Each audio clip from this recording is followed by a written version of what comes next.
사람은 어디에서 자신의 정체성을 발견할 수 있을까요? 청소년 시절 우리가 자신의 정체성을 발견하는 곳은 학교라는 공간입니다. 그곳에 속해 있고 또 시간이 가장 많이 그곳에 할애하기 때문에 또 그렇게 바라보도록 주변에서 강요하기 때문에 학교라는 공간에서는 많은 갈등이 일어납니다.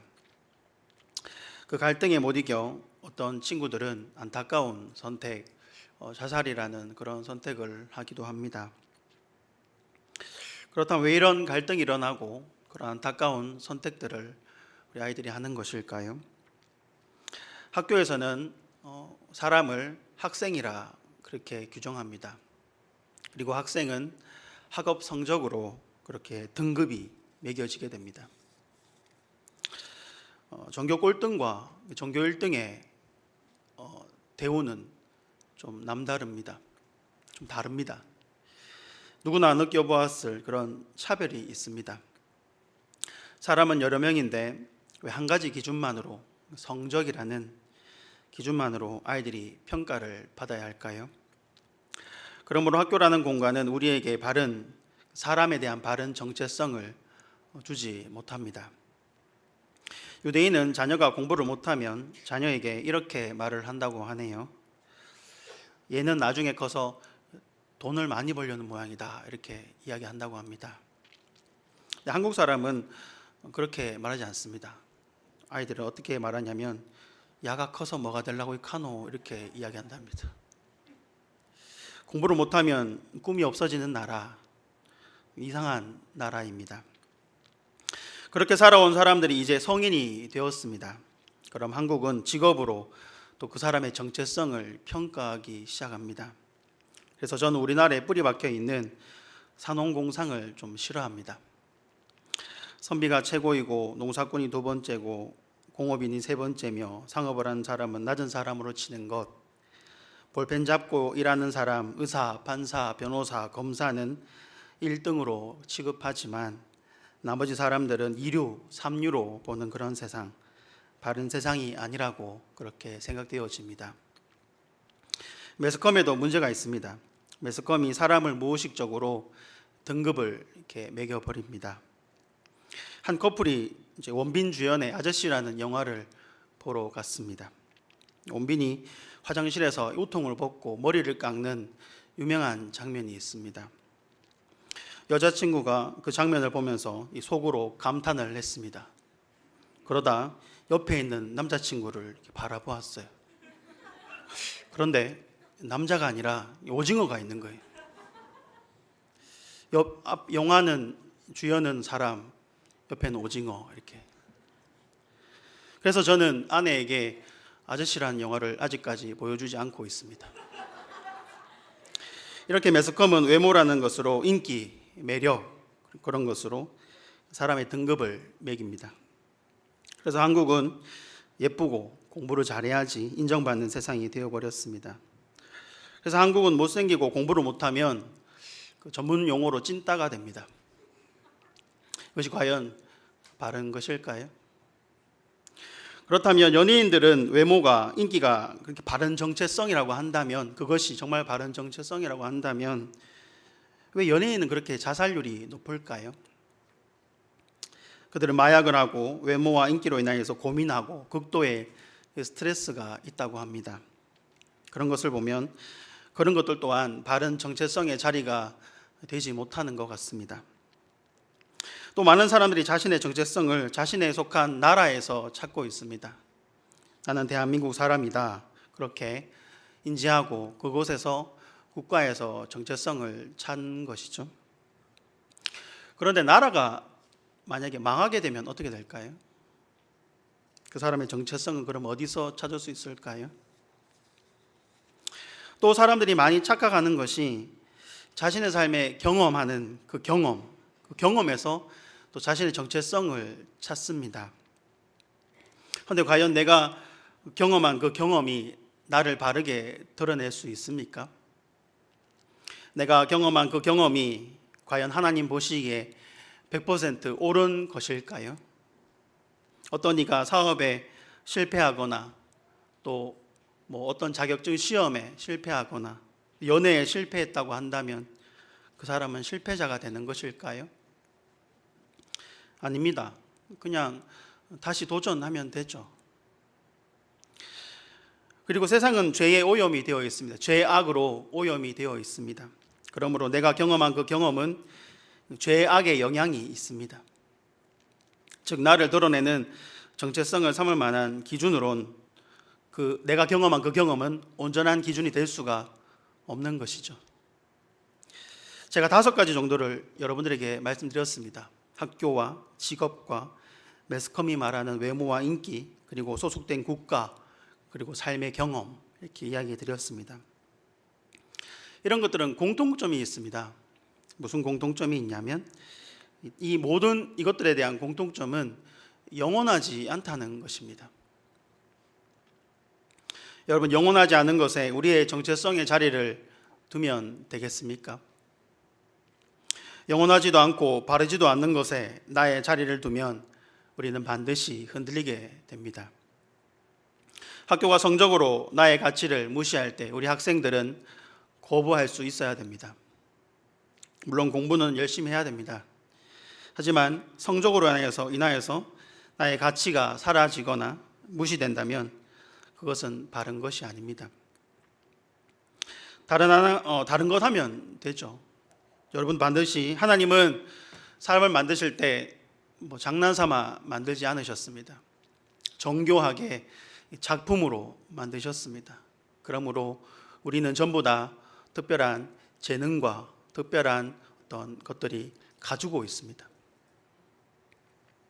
그래서 그것들을 기능하고 찾으면 되는 것이죠.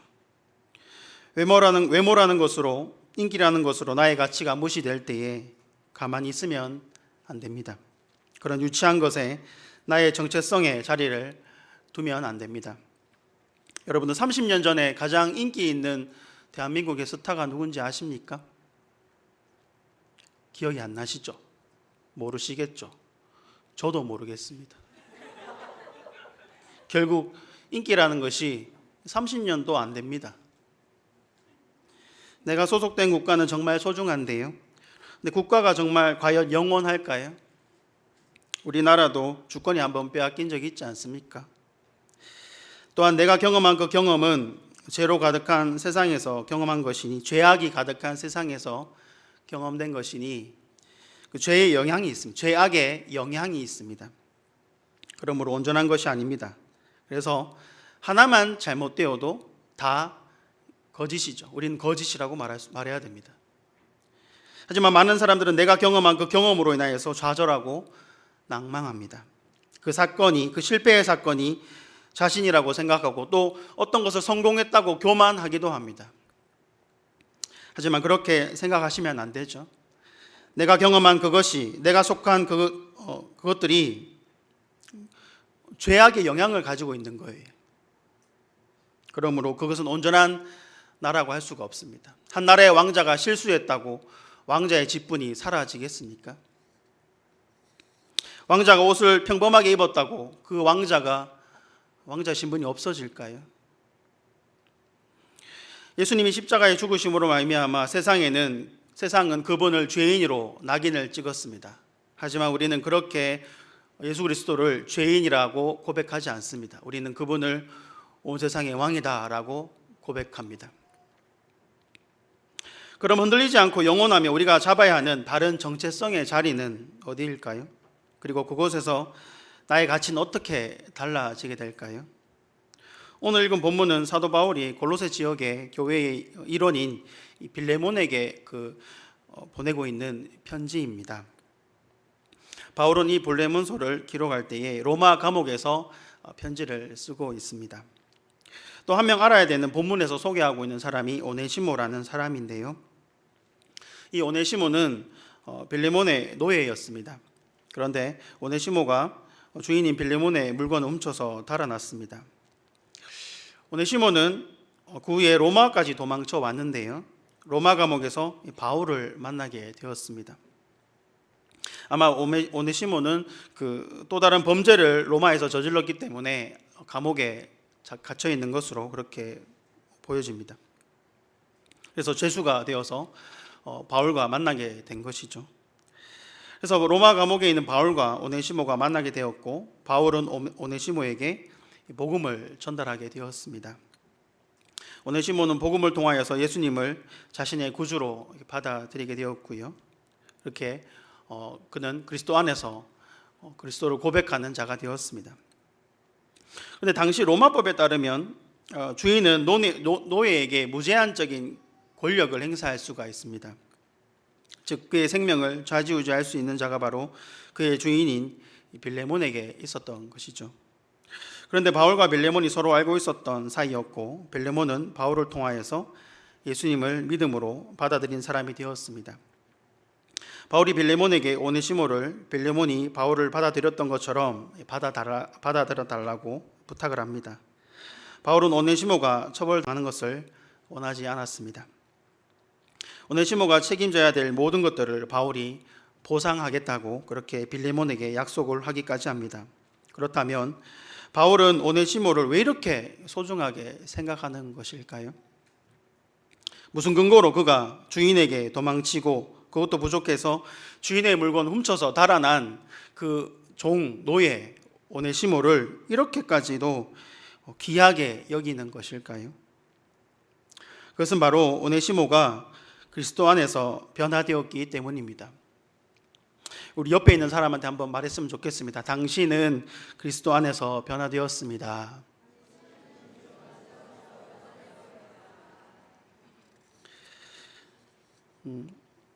바울의 8절에 보면, 오늘 본 본문의 8절에 보면 아래에 그 뒤에 나온 모든 글은 무엇을 근거로 이야기하는 거냐면 전부 다 그리스도 안에서라는 근거로서 이야기하게 됩니다.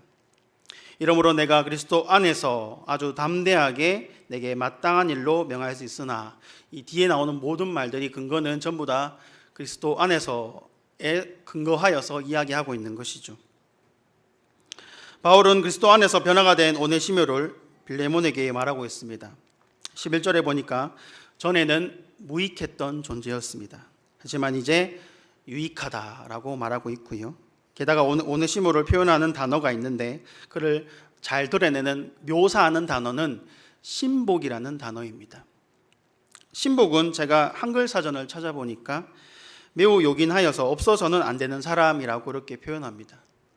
바울이 오네시모를 신복이다, 매우 요긴하여서 없어서는 안 될 중요한 사람이다, 그렇게 말하고 있습니다.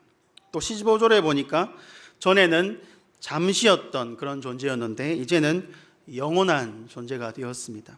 16절에 보니까 전에는 종이었던 존재였는데 이제 형제가 되었습니다.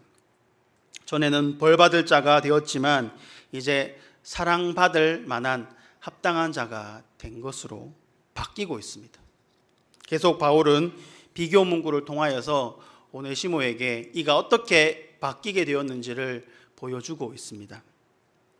하나님이 사람을 하나님의 형상으로 만드셨고 죄로 인해 그 형상이 무너졌지만 예수 그리스도로 말미암아 우리는 다시 하나님의 형상으로 회복된 자들입니다. 우리 한번 옆에 있는 사람에게 다시 한번 말했으면 좋겠습니다. 우리는 하나님의 형상으로 회복된 자들입니다. 학교가 말하는 성적에 나의 정체성을 두면 안 됩니다. 직업에 나의 정체성을 두면 안 됩니다. 매스컴이 말하는 외모와 인기에 나의 정체성을 두면 안 됩니다. 국가 속에서 나의 정체성을 두면 안 됩니다. 내가 경험한 내 실패, 그것에서 나의 정체성을 두면 안 됩니다. 우리가 가져야 하는 온전한 정체성은 오직 그리스도 안에서 변화된 존귀한 존재입니다. 바울이 적은 이 빌레몬서는 말씀은 단순히 2000년 전에 글로써 멈추지 않고 하나님 나라를 계속해서 만들어가고 있습니다. 이 짧은 글은, 이 빌레몬서는 영국과 미국의 18세기 흑인 노예 제도의 폐지라는 중요한 키워드의 핵심 열쇠가 되었고 핵심 성경이 되었고 모든 사람은 그리스도 안에서 평등하다라는 놀라운 진리가 그 안에 담겨져 있습니다. 복음은 그냥 가만히 있는 것이 아닙니다. 말씀은 그냥 가만히 있는 것이 아니라 여전히 살아서 움직이고 역사 속에서 움직이고 계십니다. 사람은 잘못된 것에서 자신의 자리를 잡을 때에 반드시 문제가 일어납니다. 그러나 바른 것에서 자신의 자리를 잡으면 틀린 것이 고쳐지게 됩니다. 그것을 우리는 개혁이라고 합니다. 우리는 개혁주의입니다. 개혁주의 기독교를 개신교라 하지요. 바르지 않는 것에서 바름으로 돌아오는 변화, 이것이 바로 개혁주의입니다. 또한 이 빌레몬은 저에게도 강력한 변화를 주었습니다. 전 어릴 때 별로 공부에 관심이 없었습니다. 그래서 학교에서 당하는 서러움을 잘 알고 있습니다. 선생님에게 저는 그냥 하나의 학생으로 먼지와 같은 그런 존재였습니다. 왔다가 가고 출석 체크하고 왔다 가고 뭐 그런 밥 먹고 이렇게. 근데 저희 가정에 또 고2가 될 무렵에 또 가정이 좀 안 좋은 일이 생겨서 또 깨어졌습니다. 그래서 저는 어디 가든지 간에 제대로 저의 가족을 소개하는 것이 어려울 때가 많습니다. 가정사가 좋지 못하고 그래서 뭐 공부에도 그렇게 관심이 없고 계속 얼굴이 굳어 있는 거예요. 이 덩치와 이 얼굴로 굳게 살아간다면 주변에서 인기가 있겠습니까? 그래서 저는 아내를 만나기 전까지 9년 동안 외로운 시절을 보냈습니다. 얼굴이 밝지 않아서 이렇게 혼자 다니는 것이죠. 근데 말씀은 달랐습니다. 말씀은 저에게 어떻게 다가왔냐면 하나님의 형상이라 알려주셨습니다.